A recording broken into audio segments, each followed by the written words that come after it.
اگر آپ مسلمان ہیں اور یہ گناہ جانتے ہوئے بھی آپ نہیں چھوڑتے تو تیار ہو جائیے اللہ اور اس کے رسول سے جنگ لڑنے کے لیے۔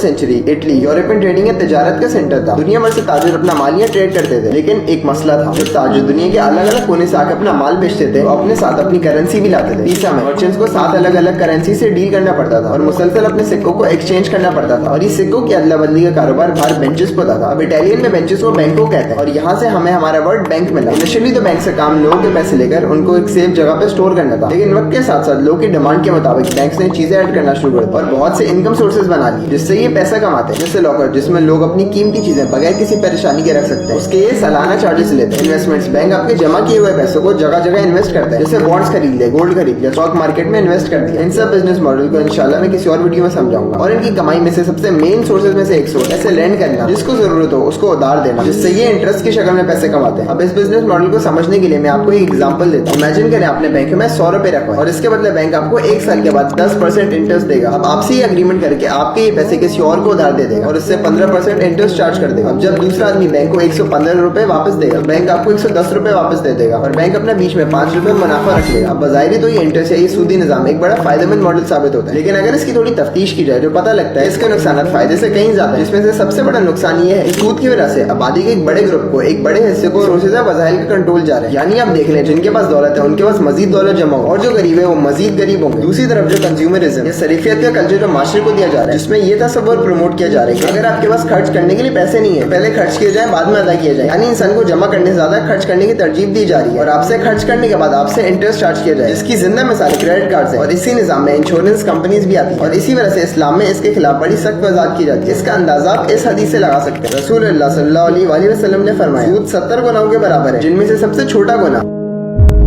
اس سے بھی زیادہ خوفناک آیت وہ ہے جو میں نے آپ کو شروع میں بتائی تھی۔ اگر تم نے ایسا نہ کیا، باز نہ آئے، تو کان کھول کر سن لو، اللہ اور اس کے رسول کی طرف سے اعلان جنگ۔ اب اتنی خطرناک چیز کی آگاہی صرف ایک بار ہی کافی، لیکن اللہ تعالیٰ نے قرآن میں 8 دفعہ سود یا ربا کا ذکر فرمایا۔ یاد رکھیں گے اللہ تعالیٰ نے قرآن میں صرف انہی چیزوں کو حرام قرار دیا ہے جو ہمارے لیے نقصان دہ ہے، اور اگر یہ جانتے ہیں آپ ابھی بھی اس میں ملوث ہیں تو آپ کے لیے صرف دعا ہی کی جا سکتی ہے۔ السلام علیکم۔ اور حق کو باطل کے ساتھ نہ ملاؤ اور سچی بات کو جان بوجھ کر نہ چھپاؤ۔